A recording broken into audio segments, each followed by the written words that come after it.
Nope.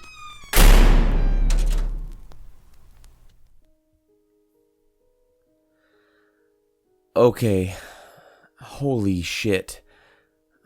I'm writing this up online because I honestly don't know what else to do. I'm freaked the hell out. My hands are shaking. It's hard to type. I think I'll post this to Reddit once I get all the details in, but I really don't know what to do. I guess I should start off with some background information. I'm a high school senior, and kind of a huge nerd. As a firm believer in the scientific method, I usually classify myself as, to put it mildly, highly skeptical of the paranormal. Today, or I guess yesterday night by now, I haven't slept a wink since this happened. A bunch of friends came over to my house for a potluck and a New Year's party. We had just finished eating our potluck dinner, and were sitting around my living room watching some stupid YouTube videos. There were some good ones at first, but after a while, I could tell everyone was starting to get bored. Someone suggested for us to go out and explore the woods a little bit down the road from my house. People were hesitant at first, but after a while we were able to convince them that it would be fun, or at least more fun than sitting around doing nothing. So we all left, traveling through my neighbor's backyard, then down the main road, through some bushes, and down to the end of a nearby dead-end street. It was around 6 o'clock, but it was already pitch black, except for a rust-colored moon hanging ominously above the trees. When we reached the edge of the woods, I pushed my way through the thick brambles that bordered the yard we were standing in. Yes, we were probably trespassing. Most of us really didn't think anything of it. We do stupid shit. Anyway, the ones with more common sense than the rest of us, like our student council president, Haycraft, were hesitant to go in. But I pushed. "Oh, come on, guys. We've gone this far. Let's go down to the river. It'll be fun." I beckoned. Most of my friends murmured agreements. Some said nothing. One by one, people started pushing their way into the thicket. Once Spencer, who held the only real flashlight, everyone else was just using their phones, had guided everyone through, including himself, we headed off into the black. I tripped over a nearly invisible wire fence hidden by the leaves after only a few more steps. So we again took another minute to make sure everyone safely made it over. We had only gone another maybe 20 feet down the hill when we came across a spool of barbed wire lying in a mound of damp leaves. We stopped to look. "Weird. Check this out. Part of it is made out of sticks," Eli remarked. "No, you idiot. That's barbed wire. It's just rusty," someone returned. I didn't really care what it was made out of, so while a few of them circled around and started poking and prodding at it, I hung around the edge of the group. That was when I felt it. You know the whole cliche feeling like you're being watched thing? Well, it's stupid. You'd never know someone or something is watching you from deep in the shadows without some other sense triggering that instinct. Maybe an object moving in your peripheral vision, or a strange sound being noticed by the subconscious, or maybe even just a cold breeze blowing across your neck. I don't know which of my senses triggered that feeling for me, but when I was standing on the outskirts of our pack, some primal instinct froze me with fear. Were we being watched? Or was it just a trick of the mind? Looking around at the few others not amused by the spool of wire made me realize I wasn't alone in that feeling. Claire was the first one to spot it. What is that, you guys? Do you see that? Look, up there. She pointed her phone's flashlight up towards the yard we had entered through. We looked up to see where she was pointing. I see it too, said Eli. It's just a post. What are you freaking out about?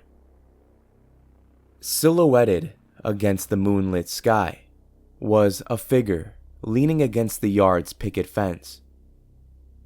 It looked almost human. Almost. But it was hard to tell. It had a long, dark, skinny body, and a head cloaked in shadow, but no other distinct features visible from where we were standing. Yeah, I think it's just a post, Haycraft remarked. Are we going to keep going or what? Let's get down to the river. I strained my eyes to get a closer look. It almost looked like it was shaking its head. No, guys, hold on. I think that's a dude. Do you think it's the property owner? I said. Maybe we should go, Claire returned. I strained my eyes even harder. I was getting a little scared. Yeah, it's shaking its head. I told you this was a stupid idea, Spencer said, still holding the flashlight. He aimed the beam up at the figure, but it didn't reach through the thick mess of trees. It's definitely just a post, you guys, Eli remarked. No, look, man. I can see it shaking its head. What is it even doing? I said. That was when somebody from our group shouted, Hello! Chills ran down my spine. Whatever this thing was, it was definitely shaking its head. No. We stood there yelling towards it for a minute or two, with no response.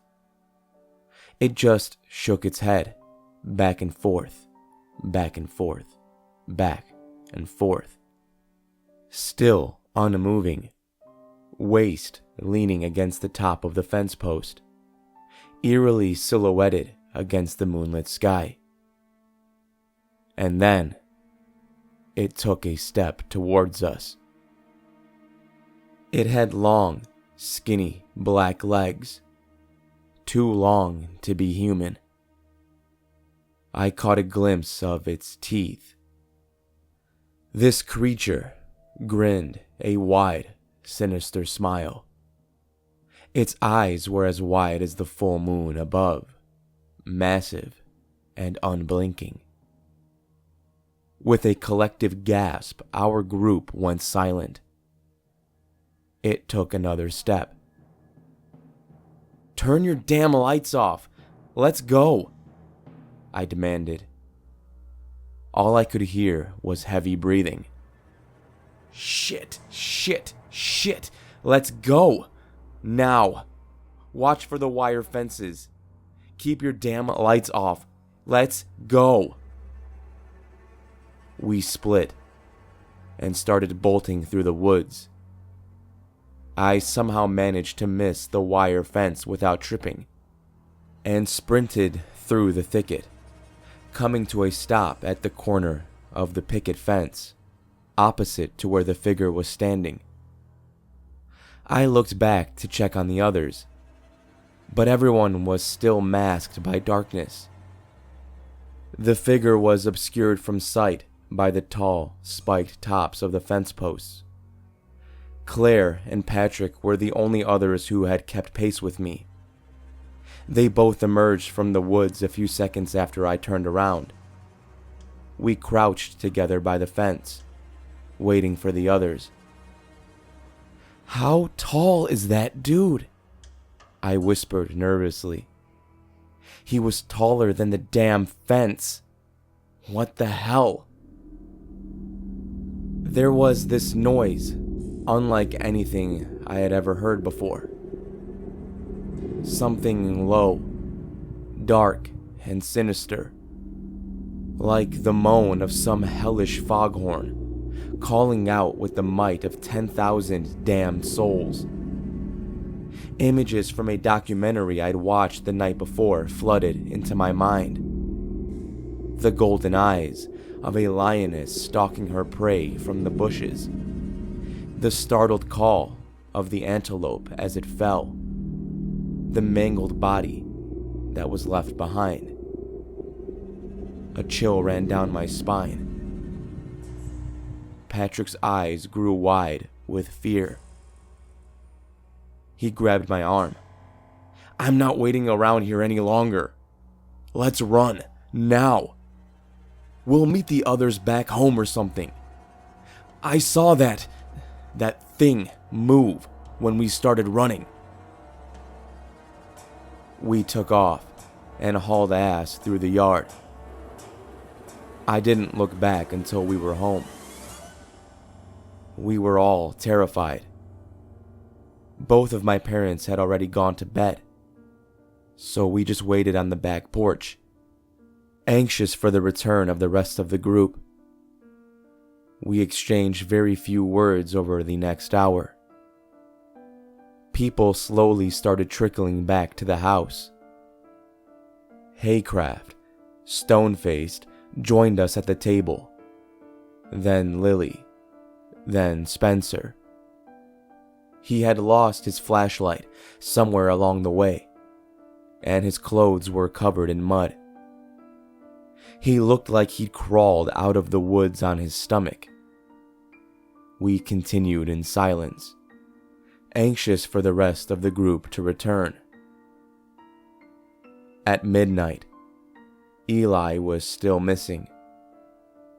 We waited and waited, but he didn't show. I was the one to break the silence. "Where is he?" I was met with shrugs and more silence. Most of us had curfews. Every 20 minutes or so, one of us would get up from the table, get in their car, and drive home.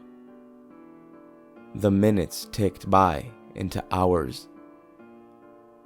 I'm now the only one left. It's almost 3 a.m., but he still hasn't showed. I don't know what the hell that thing was, but I'm scared for Eli's life. I can still hear that torturous sound echoing in my head. Or is it really there? I pray for his sake that it's just the wind. If I could give all of you one word of advice, the next time you get that feeling, that tingling on the back of your neck, that primal instinct of vulnerability, a feeling that something is watching you from the shadows, run. Thank you for listening, and I hope you enjoyed this week's video. If you did, you know what to do. Smash that like button, or else I'll be watching you from the shadows.